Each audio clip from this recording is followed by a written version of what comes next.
ओम नमस्ते पुंड्याशाय नमोस्ते दामोदरा नमोस्ते सर्व लोकमहेश्वराय नमो नमः. ओम श्री परमात्मने नमः. हरिओम तत्सत. हरिओम तत्सत. राम राम राम राम राम.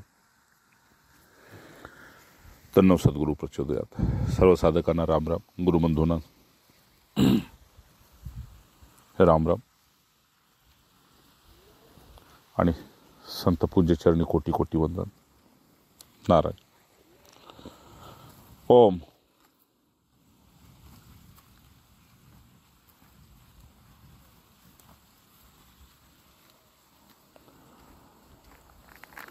राम.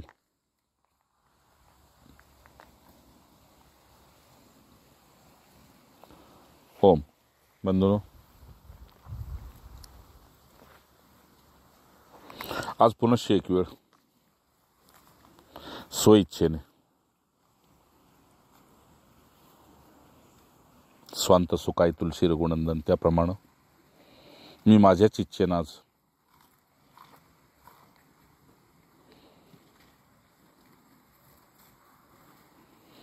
हा अष्टावक्र गीतेवर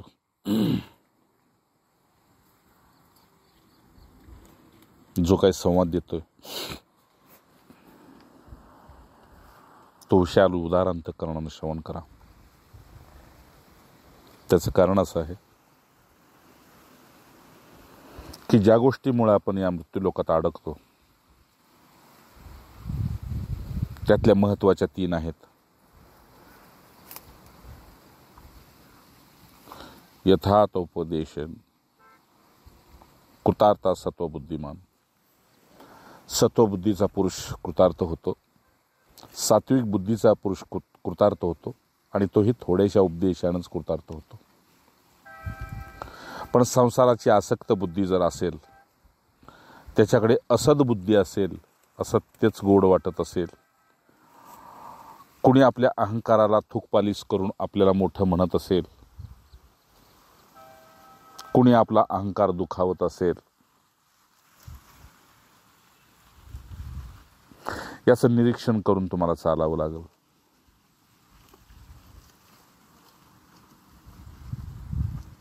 पण असत्य बुद्धीची लोक जर आपल्या अवतीभोवती सतत आपल्याला निंदित करत असतील किंवा आपली स्तुती खोटी करून कीर्तिमान उपाधी आपल्याबरोबर लावत असतील तर नक्की समजा आपलं दोन्ही बाजूने नुकसान आहे. जर मी माझ्याच कडक भाषेत सांगायचं म्हटलं मित्रांनो, तर एक तर तुम्हाला अंतर्मुख व्हावं लागेल, एक तर तुम्हाला विरक्त व्हावं लागेल,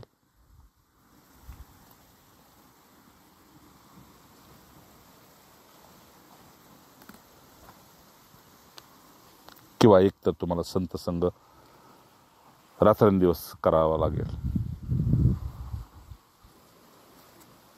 प्रत्येक महापुरुषाला भीती एकच आहे की तुम्ही एवढे निडर कसे आहात.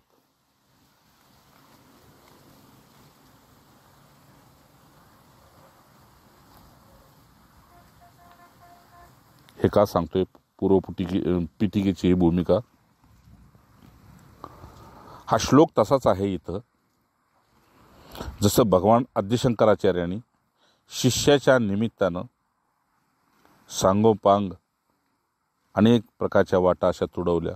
इथे अष्टावक्राने सरळ छातीमध्ये वार केलेला आहे. मरो या मारो हे सूत्र अष्टावक्रांच्याकडे आहे. मरायचं असेल तर गुरूंच्या चरणी मर, आणि मारायचं असेल तर स्वतःलाच मार पहिलं. जर गुरुचरणी अर्पण केलेस ना तर कशाची चिंता करू नको, आणि जर स्वतःला मारलेस ना तर कुठेच मोह दाखवू नको. नारायण. बंधूंनो, माझी तळमळ समजून घ्या.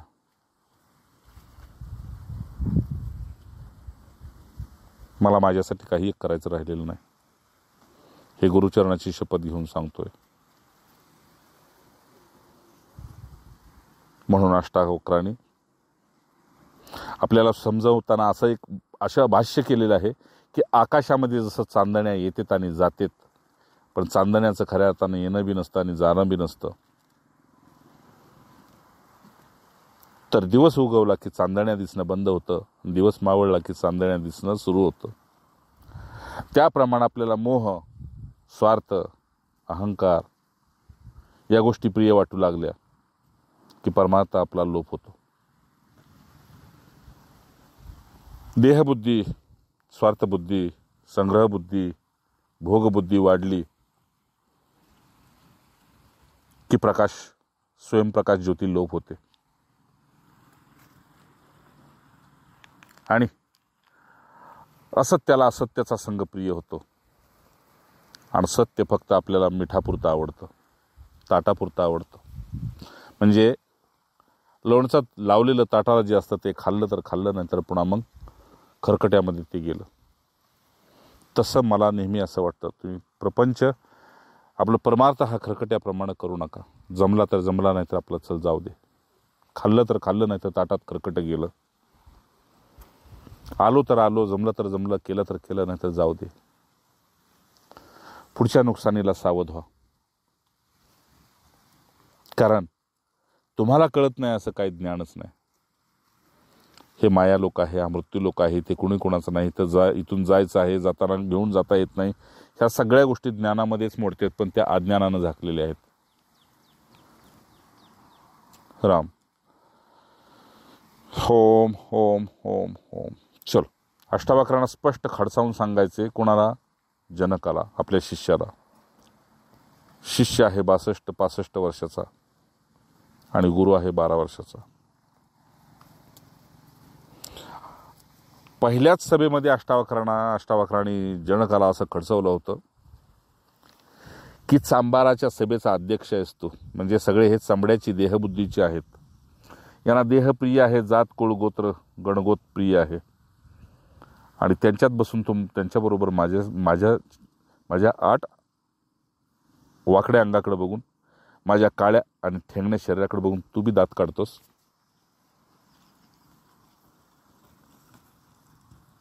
ठीक आहे, मी वेगळासा काही श्राप देत नाही, पण ज्ञानाशिवाय अशांती कशी असते, ज्ञानाशिवाय ही संसाराग्नी कशी तुम्हाला खोरपळून काढते ते तुम्हीच पहा. चारी बाजूला सुखसोयी असून सुद्धा तुम्ही क्षणार्धापुरते सुद्धा संतुष्टी तुमच्याकडे राहणार नाही. हे तुम्ही स्वतःचं निरीक्षण करून पहा. खडसावून सांगितलं अष्टावक्रांनी. आणि प्रत्येक महापुरुषांचं तुम्हाला शेवटचं सांगणं हेच आहे की आम्ही जातोय आमच्या गावा,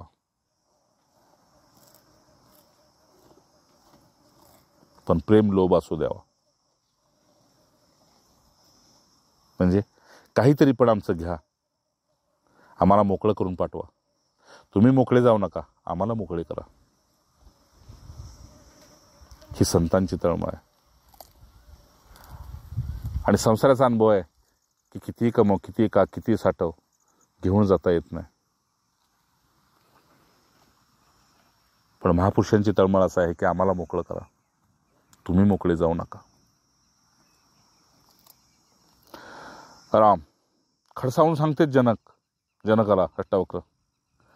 सर्वभूतेषु चात्मानां सर्वभूतानि चात्मनि विज्ञान निरंकार सर्व निर्ममत्वम सुखी भव.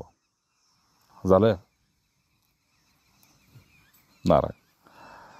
पूर्वीच्या श्लोकात सांगितलं होतं, हे बघ सर्व भूतामध्ये तो चैतन्य रूप आत्मा जो आहे त्यात ही भूते सामावलेली आहेत. आणि हे दृढ आणि एकदम दृढ अंतःकरणामध्ये स्थिर कर. जसं आकाशामध्ये तुला चांदण्या दिसत, पृथ्वीवर दिसत नाहीत,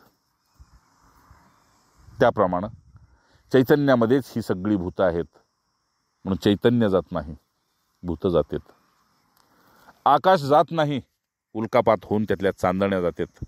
चंद्र आणि सूर्याचा उदय अस्त होतो आणि कायमचा प्रकृतीमध्ये महासर्गाच्या वेळी त्याचा विलय होतो, प्रलय होतो. जात नाही ते आकाश, येत नाही ते आकाश. या बोधानं तू निरअहंकारी आणि ममता रहित असा तू सुखी हो. अर्थात इथं तुझं कुणीही नाही, हे त्रिवार सत्य आहे. आणि हा जो देह आहे तो मातीमोल आहे. मग मातीमोल देहाचा अहंकार धरू नको. आणि ज्या निमित्तानं इथं ही तुझी नाती तू जोडलेली आहेस तिथे ममत्व करू नको, माझे पण धरू नको. आणि मी पण धरू नको.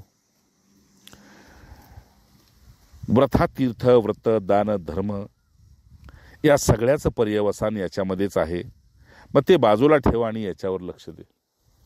ठीक आहे ना. गेला पालीला, गेला खंडोबाला, गेला ज्योतिबाला, गेला महादेवाला, गेला कृष्ण अयोध्येला, गेला कुठे काशीला.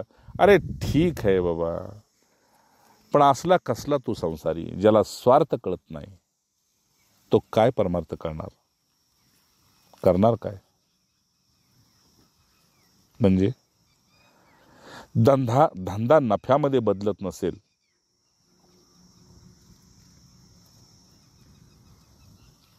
तर सुज्ञ व्यक्ती धंदा बंद करतो.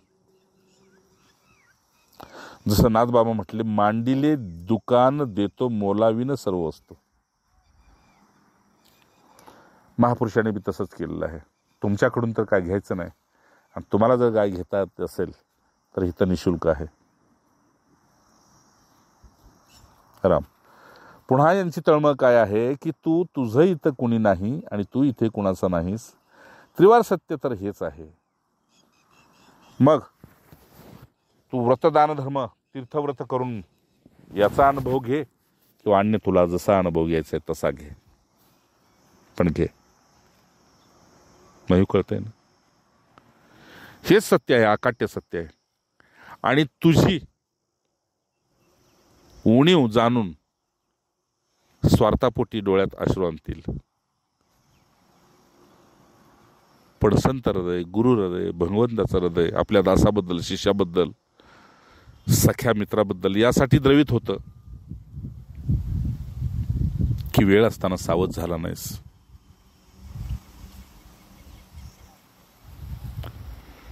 चला, इथे मागच्या श्लोकाची पूर्वपीठिका सांगितली. आता उत्तरमध्ये सांगतात, विश्वांस्फूर्ती यत्रेदम तरंगा इव सागरे तत्वमेव न संदेहम. सांगायचंय असं, विगत जरो भव विज्जरो भव. एवढं सांगायचं असतं की समुद्रावर उठणारे तरंग हे वाऱ्यामुळे आहेत. कुणी म्हणतं भरती ओहोटीमुळे आहे. कसंही असेल, पण एक लाट पुढच्या लाटेचा आणि मागची लाट पुढच्या लाटेला, हे स्पर्धात्मक युग आहे. एक लाट पुढच्या लाटेशी खेळते. तसंच सत्वगुणी रजोगुणाबर, रजोगुणी तमोगुणाबर, तमोगुणी रजोगुणी सत्वगुणाबरोबर ह्या लाटा आहेत. ह्या आपल्या सुद्धा अंगावर खेळतात. सत्वगुणाच्या मागे रजोगुणाची लाट, रजोगुणाच्या मागे तमोगुणाची लाट. ह्या तिन्ही लाटा एकमेकाशी जसं खेळतात, वरती खेळतात, त्याप्रमाणे हा संसाराचा खेळ चाललेला आहे. हे तरंग आहेत. मनावर उठणारे विचार, अंतःकरणावर खेळणारे हे विचार, या विचारातूनच विश्वाचा जन्म झालेला आहे ह्याचं स्फुरण पावतं. तू झोपलास की विश्व लोप होतं. तू जागा झालास की विश्व तुझ्या अंतःकरणावर खेळू लागतं. मग मी काय सांगतोय ऐक. समुद्रात पाणी आहे म्हणून त्याच्यावर लाटा खेळतात. ठीक आहे ना. तुझ्याकडे अंतःकरण आहे म्हणून ही स्फुरणा उठते आणि लोप पावते. तुझं अंतःकरण समुद्र समान आहे. म्हणून आज संकष्टी आहे ना, उद्या. म्हणून अथर्वशीर्षामध्ये असं सांगितलं, तुम देहत्रयातीतः, तुम कालत्रयातीतः, तुम गुणत्रयातीतः.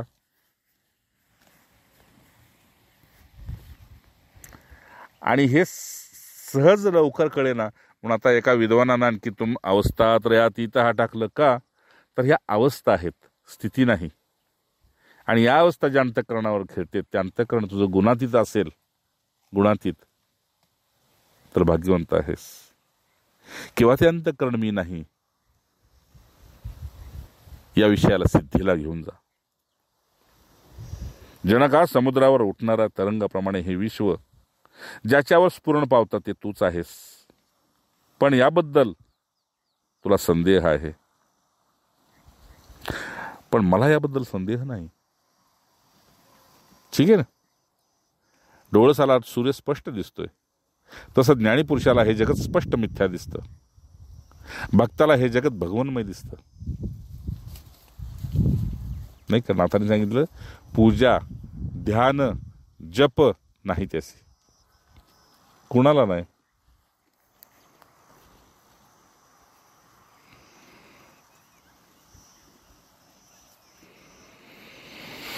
तर सर्व भूतांच्या मध्ये भगवंताला जो पाहतो त्याला ह्या 3 गोष्टी नाहीत: पूजा, जप आणि ध्यान. अष्टावक्र आपल्या शिष्याला ज्ञानमार्गातून हेच सांगतेत, तुला संदेह आहे, मला नाही.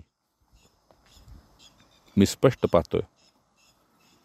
म्हणजे तळहातावरच्या रेषा जशा स्पष्ट दिसाव्यात, हातावरचा आवळा जसा स्पष्ट दिसावा, आकाशातला सूर्य आणि चंद्र जसा स्पष्ट दिसावा, मी त्याप्रमाणे पाहतोय.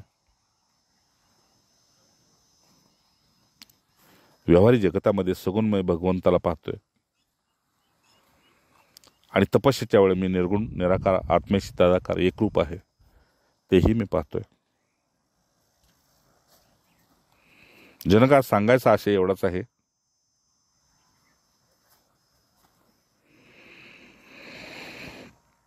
मी तुला कुठल्या नावाने हाक मारू? त्या देह सभी मिथ्या हुई, जगत हुआ निराश.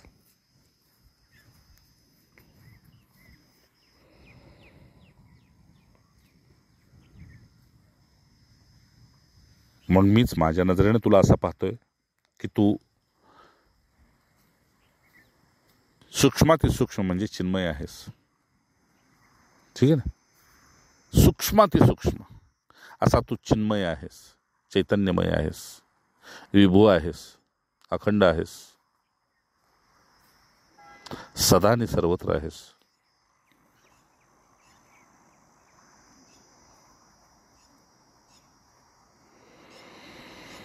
हो.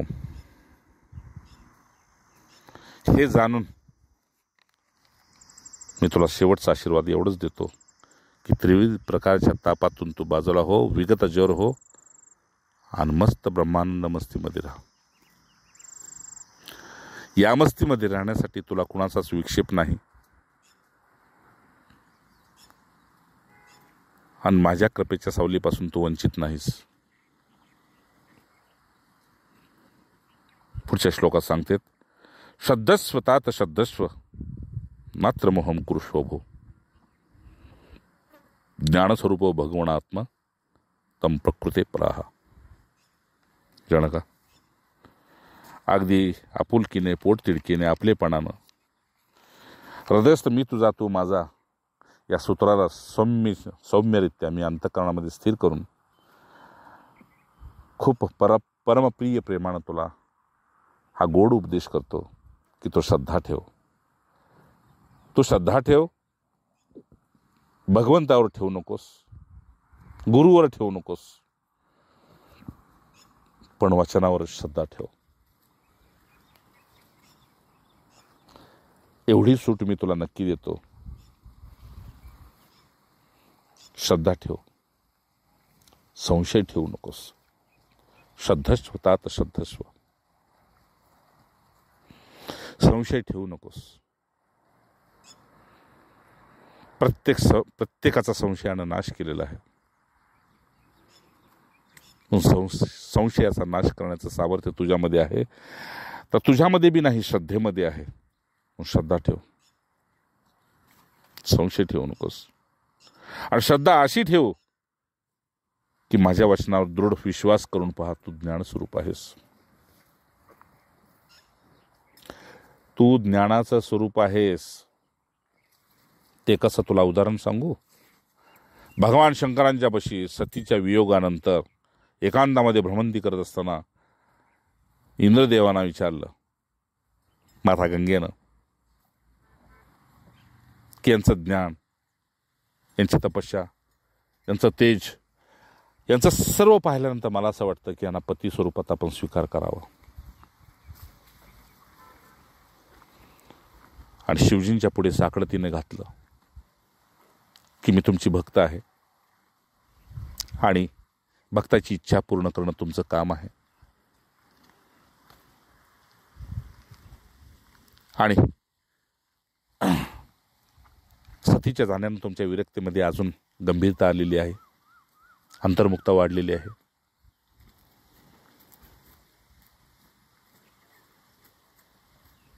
माझा प्रयास असा आहे की माझ्या निमित्तानं तुमची प्रसन्नता स्थिर राहावी, वाढावी, तुमची उदासीनता जावी.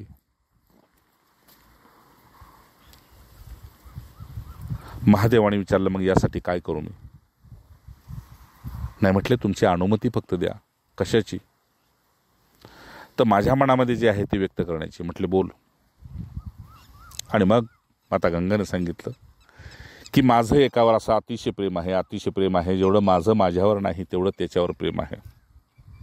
आणि माझी इच्छा अशी आहे की त्यानं मला माझ्यावर वरदहस्त असा करावा की त्यानं आपलं म्हणून स्वीकारावी. तर शिवजी म्हटले, ठीक आहे, जे मनात आहे ते मनोगत व्यक्त करायला तुला त्रास काय आहे का? मग व्यक्त कर. ते म्हटले, परवानगी आहे का? तर म्हटले, हो परवानगी आहे, व्यक्त कर. आणि मग तिथं माता गंगेनं व्यक्त केलं की माझं तुमच्यावर प्रेम आहे आणि तुम्ही माझा स्वीकार करावा. शिवजींचे डोळे असे खतरनाक बाहेर पडले, विस्परले आणि ब्रह्मांड ठेंगणं होईल असे डोळे मोठे केले. आणि एकाच शब्दात सांगितलं, मर्यादा विसरू नकोस. मला काय सांगायचं ते कथा बाजूला ठेवा. शिव आपल्या अखंड स्वरूपामध्ये असतो, त्याला ज्ञानाची गरज नाही. गंगा ज्ञान आहे, ठीक आहे ना?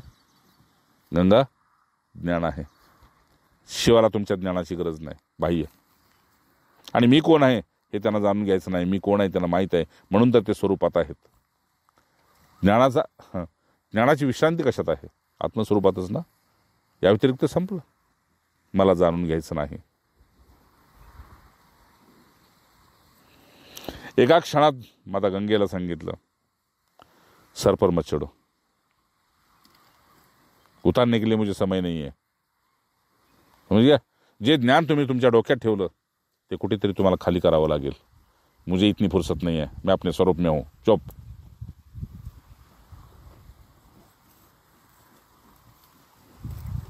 अर्थ समजलं का नाही? मुझे इतनी फुर्सत नहीं है, मैं अपने ब्रह्म स्वरूप में. शंकर सहज स्वरूप समारा, लागी समाधी अखंड अपारा. राम. म्हणून हे जनका, तुला खरंच ज्ञानस्वरूप व्हायचं असेल, भगवान स्वरूप व्हायचं, भगवत स्वरूप व्हायचं असेल, परमात्मा स्वरूप व्हायचं असेल तर विश्वास ठेव माझ्या वचनावर. तू प्रकृतीहून वेगळा आहेस. ताच शब्दत्व. त्वम प्रकृते परहा. तू प्रकृती नाहीस, प्रकृतीच्या पलीकडचा आहेस. आणि प्रकृतीच्या पलीकडं आहे हे ज्याच्या अंतःकरणामध्ये स्थिर झालं त्याला श्रद्धावान म्हणतात. लभते ज्ञानम. ठीक आहे ना? श्रद्धेचा खरा अर्थच आहे प्रकृती तत्वाच्या पलीकडे आपला दृढ विश्वास राहणं, असणं, ठेवणं. पुन्हा एकदा श्लोक सांगतो. गुरुदेवांचा प्रिय श्लोक आहे, सतत त्यांच्या मुखामध्ये असतो. ते म्हणते, तात शब्दत्व. हित श्लोक असा आहे, शब्दस्व तात शब्दस्व नात्र मोहम कुरुष्वभो ज्ञानस्वरूप भगवानात्मा त्वम प्रकृते परहा. विश्वास ठेव. 4 दिन की चांदनी और फिर अंधेरी रात. ठीक आहे ना? आज सुखानं खायला मिळते, फिरायला मिळते, बघायला मिळते, भोगायला मिळते. बस हे 4 दिवस आहे. यावर एक छोटीशी कथा सांगतो. ठीक आहे ना? छोटीशी कथा अशी होती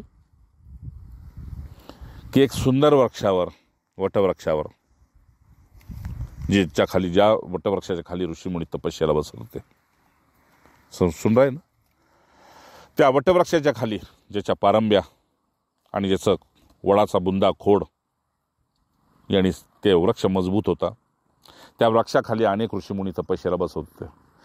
त्याच वृक्षावर पुन्हा पक्षाने एका घरटं केलं आणि घरटं करता करता त्या घरट्यामध्ये पक्षी आली, एकमेकाशी भेटू बोलू लागली. पण वृक्षवल्ली आम्हा सोयरे वनचरी, त्यांच्या बोलण्याकडे ऋषीमुनी लक्ष देत नव्हते.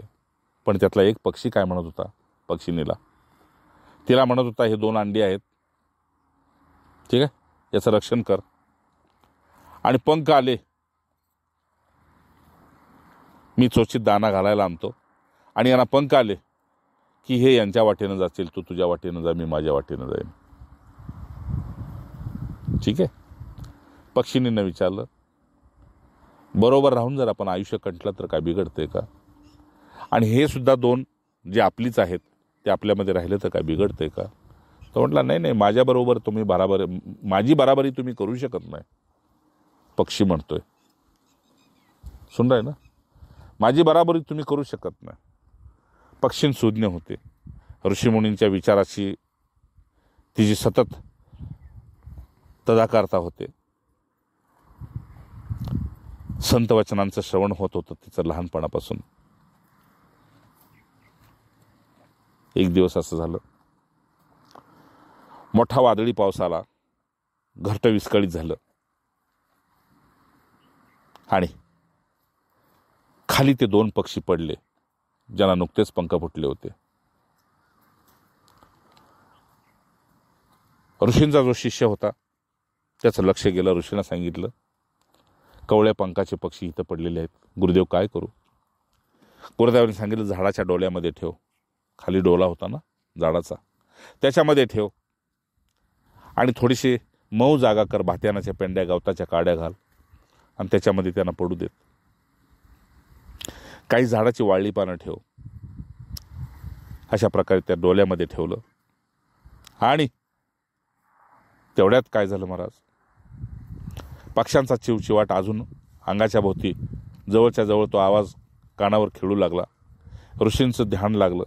ध्यानामध्ये बघते तर काय की आज वरचा जो पक्षी होता तो पक्षिणीला म्हणत होता, बस तुझा माझा आता संबंध इथंपर्यंत. का तर माझ्या समोरनं जे घार गेली, घाराच्या अगोदर गरुड गेला, आणि ह्या गोष्टीची मला फार मोठी खंत झाली की पंख त्यांना बी आहेत आणि पंख मला बी आहेत. मग माझ्यापुढे एवढी भरारी करून दाखवण्याची काय गरज होती?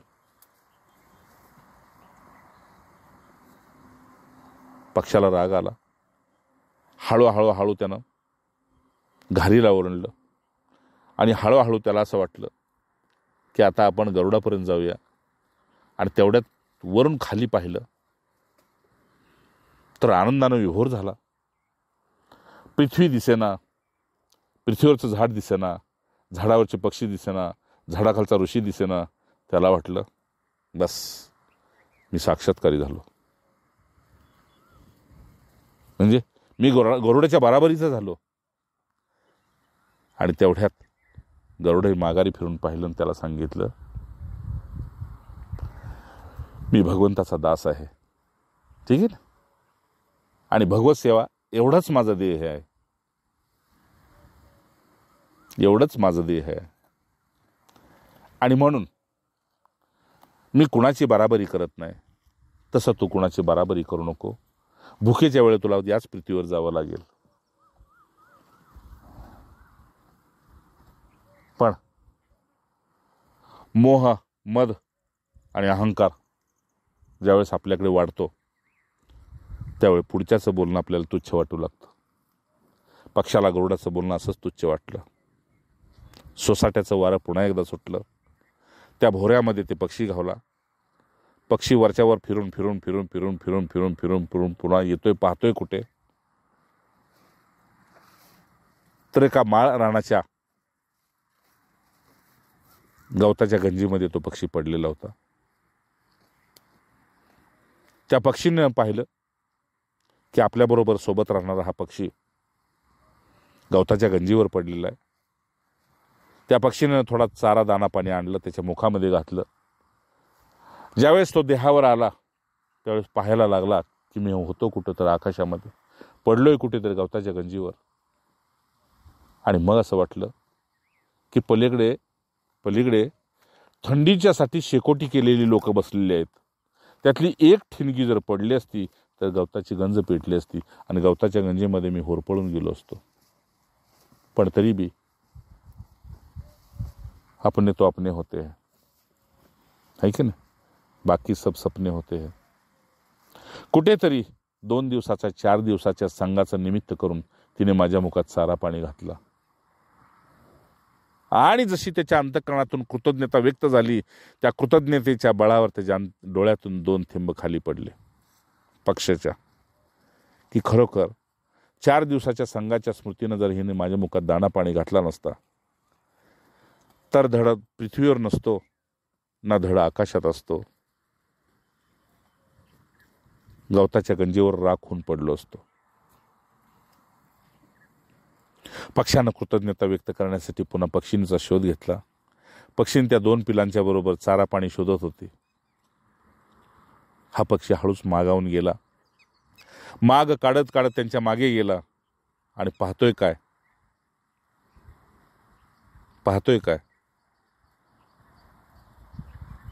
तर त्या पक्षिणीने छोटंसं मंदिर बांधलेलं होतं ऋषीमुनींनी. त्या मंदिराच्या एका कोपऱ्यामध्ये गवताच्या काड्या गोळ्या केल्या होत्या आणि कडेला छोटे छोटे लोंब्या घेऊन गेलेली होती. आणि त्या पक्ष्यानं त्या गवताच्या काडीमध्ये ठेवून, त्या लोंब्या पुढे ठेवून दिवसभर त्या शिखरावर बसून या पक्ष्याची वाट पाहत होते.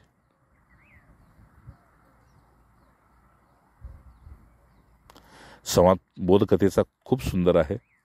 ज्यावेळेस दोघे भेटली त्यावेळेस पक्षानं पक्षिणीला विचारलं की मी तर तुझा मोहामुळे, अभिमानामुळे, स्वार्थामुळे, अहंकारामुळे, ममते कशाहीमुळे मी तुझा त्याग करून गेलो होतो, मग तू माझी वाट का पाहत होती? तू माझी वाट का पाहत होती आणि काय पाहत होती? तेव्हा पक्षिणीचा हा श्लोक होता. ती पक्षीनं असं सांगते की संघ घडीभरचा असो किंवा 4 दिवसाचा असो, 4 वर्षाचा असो, 4 जन्माचा असो, ठीक आहे ना, संघ कितीही दिवसाचा असो, किती क्षणाचा असो, किती तासाचा असो, किती वर्षाचा असो,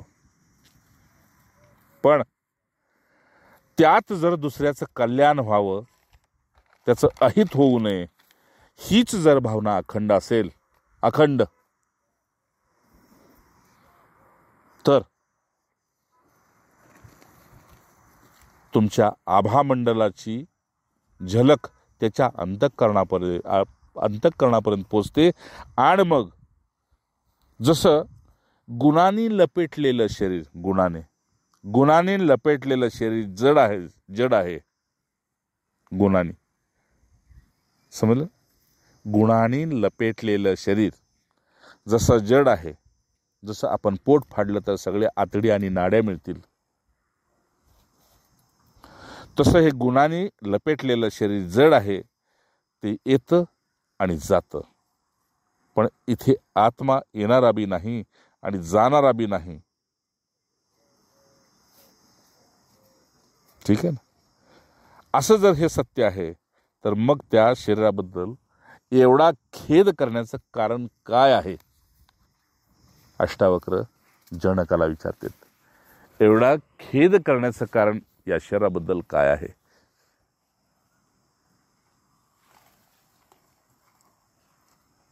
तर त्याचं कारण एवढंच आहे की संगतीमुळं पतन बी होतं आणि संगतीमुळं उत्थान बी होतं. ठीक आहे ना? त्याप्रमाणे ह्या पक्षानं सांगितलं त्या पक्षिणीला की खरोखर आज तुझा संग नसता तर मी बोधाला प्राप्त झालो नसतो.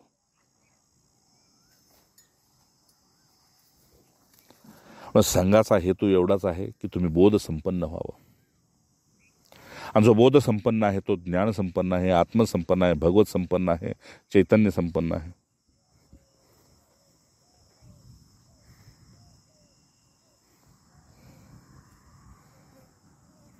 मनाची शते ऐकता दोष जाती, मती मंदते साधना योग्य होती. सडे ज्ञान वैराग्य सामर्थ्यांगी, म्हणे दास विश्वासता मुक्ती भोगी. ही मुक्ती बोधाच्या बळावरच प्राप्त होते. पक्षिणीला धन्यवाद दिला पक्षानं. का?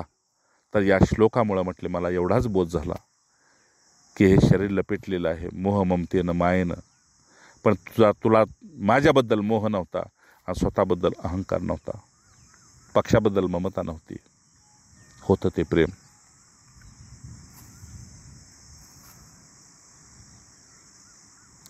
मी माझ्या वाटेनं गेलो होतो, तू तुझ्या वाटेनं गेलीस, पक्षांच्यासाठी कर्तव्य केलंस आणि माझी वाट पाहत या शिखरावर की माझं हित व्हावं अहित होऊ नये, माझं हित व्हावं अहित होऊ नये म्हणून मला ऋषीने सांगितलं, तो रोज त्या शिखराच्या एका घुमटावर बसून तुझी वाट पाहत असते आणि दिसलास तर ठीक आहे, नाही दिसलास तर तुझं अहित होऊ नये, दिसला तर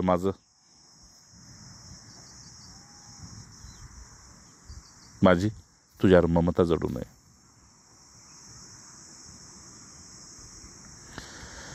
राम, बस तुम्हा आम्हाला या मृत्यूलोकातून जाण्यापूर्वी या बोधाला प्राप्त व्हायचे आणि जे झाले असतील त्यांना स्वानंदाचा नमस्कार आहे, राम राम आहे. इति सद्गुरुदेवार्पणस्तु, कृष्णार्पणस्तु, ब्रह्मार्पणस्तु. राम राम राम राम राम. तुम्ही कृतार्थ व्हा आणि इतरांना कृतकृत्य करा, हीच खरी गुरुसेवा आहे. नारायण.